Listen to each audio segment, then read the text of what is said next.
Welcome back to my channel. Today we're going to be doing my Paycheck One budget closeout for the month of March. If you are new to my channel, welcome. My name is Janelle. I do all things budgeting. I also include work week lunches, a grocery haul, and meal planning. So if that is something that you're interested in, don't forget to hit that subscribe button. So my Paycheck One budget was a little bit longer than normal because I did leave my old job and start a new job. And then I also, I didn't know exactly the pay periods and how I was going to get paid. So I knew that I wasn't going to close this out too soon. But I am now closing out Paycheck One because I know when my Paycheck Two is going to be coming. So let's get into these numbers here. So when I did my budget, I just budgeted based off of my old income because I knew that I was going to get a last paycheck and a commission check. And then I knew that I was going to get a combination of maybe a half a check and a full check at my new job. But I did not include that there. So I just used only the money that I knew that I was going to get for sure to do my budget. So for my main income, I actually did not add these portions up. So I'm taking out my calculator, but for my main income, I budgeted 1198.76. However, I was just a couple of minutes short on my 80-hour check for my last job. So I got 1191.84, and then I did get paid for 40 hours for the following week at my new job. So I got $705.65. So my main income actually ended up being $1,897.49. And then for my rollover, I did actually roll over $27.26. For my commission, I got $687.22. And then I was able to file my taxes, and I was able to get my $600 for my second stimulus because I hadn't received it.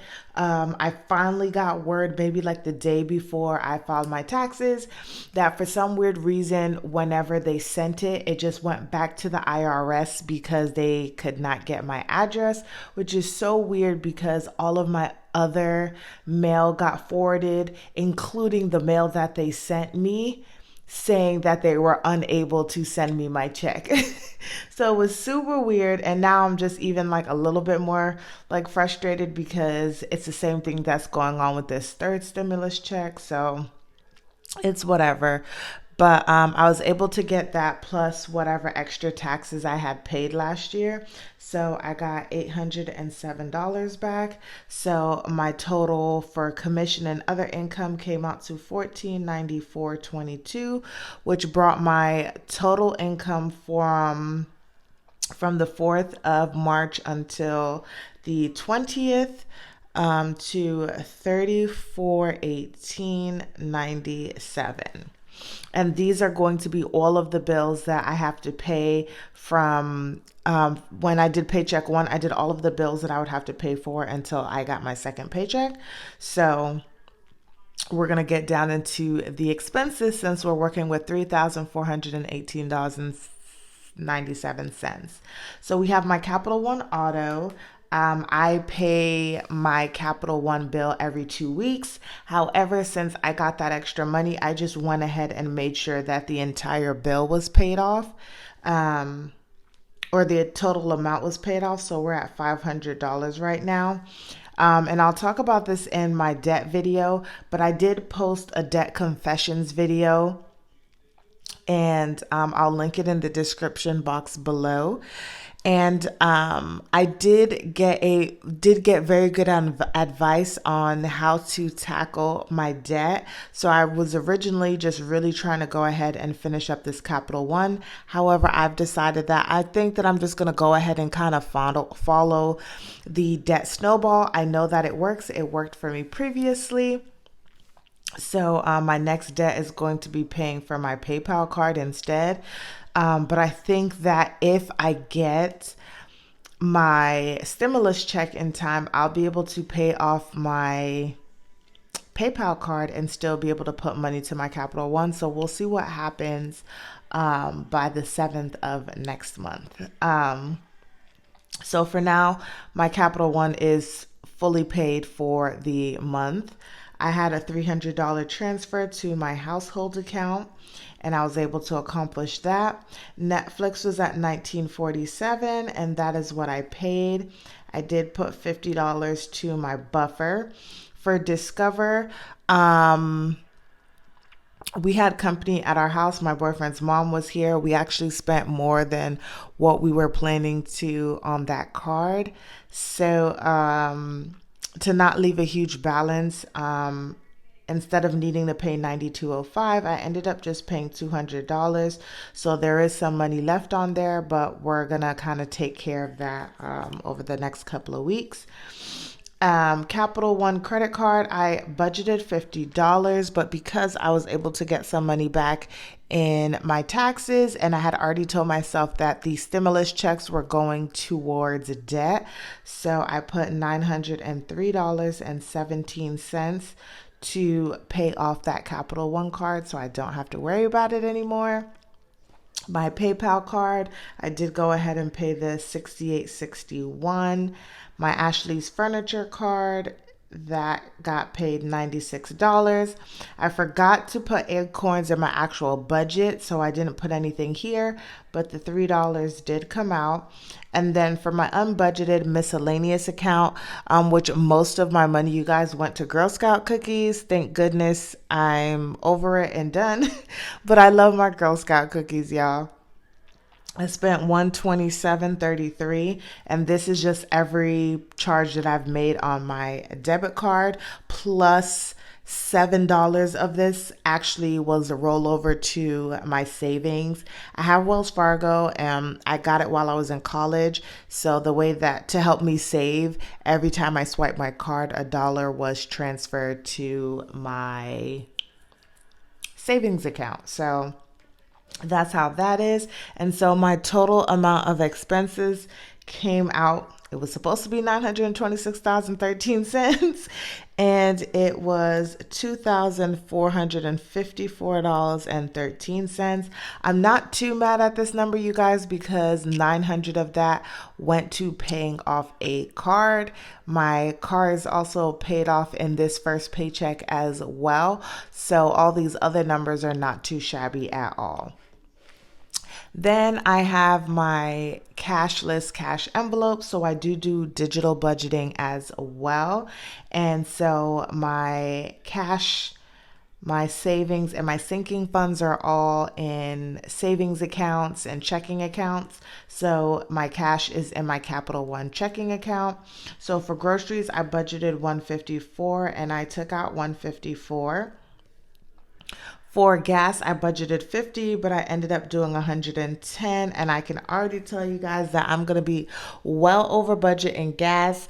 Gas here is almost $3 for premium. It's crazy. And it's like my gas is only lasting me like 2-3 days.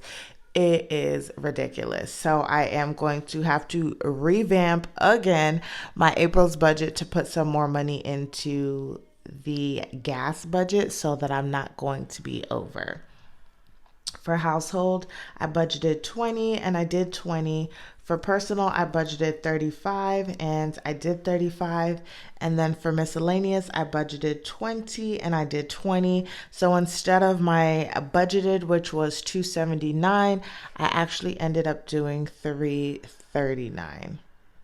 which was definitely worth it. Now over to my savings. My savings one is in my Capital One checking savings account. I budgeted 15 and I did 15 for savings two, which is in my Wells Fargo account. I budgeted 5 and I did 5. However, I am going to stop putting money into this account because I realized that the money that I'm accruing is only on a yearly basis and not on a monthly basis, I believe. So all of my my buffer and my Great Lakes payments will be staying in there, and then maybe sometime next year I'll put like $100 in there just to have some money in there, but I'm not going to actually be saving money in there because I'm not really gaining anything. And then for my emergency fund, which is in my Smart Financial account that I share with my partner for our household, I just put $5 in there, and that came out to 25. And then we have my sinking funds and investments. So for car fund, I budgeted $1 and did $1. I did 15 for car maintenance. I upped my clothes budget to 13. For fun, I did 10. This fund will actually get bumped up in April. For health, I did 10. Holidays got 5. My home, this also got bumped up. I did 30. For my 30th birthday, I did 5. IRA got 5. Robinhood got 5. And Acorns got 5. And that came out to $104 for all of my sinking funds and investments.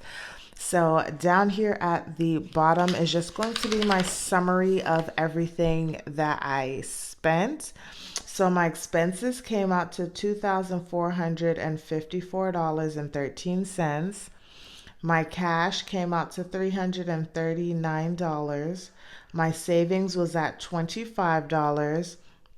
And my sinking funds and investments were at 104, which brings me to a total of $2,922.13, which leaves me with a remainder of $496.84, which I plan on rolling over into Paycheck 2 to add to that income and pay some bills and do some other stuff. So this is just what my Paycheck One budget looks like, you guys. I did very well, and I'm glad that I was able to at least pay off one of my credit cards. If you guys like this video, don't forget to give it a thumbs up and comment down below, share with your friends and family, and don't forget to hit that subscribe button, and I'll see you guys in the next one.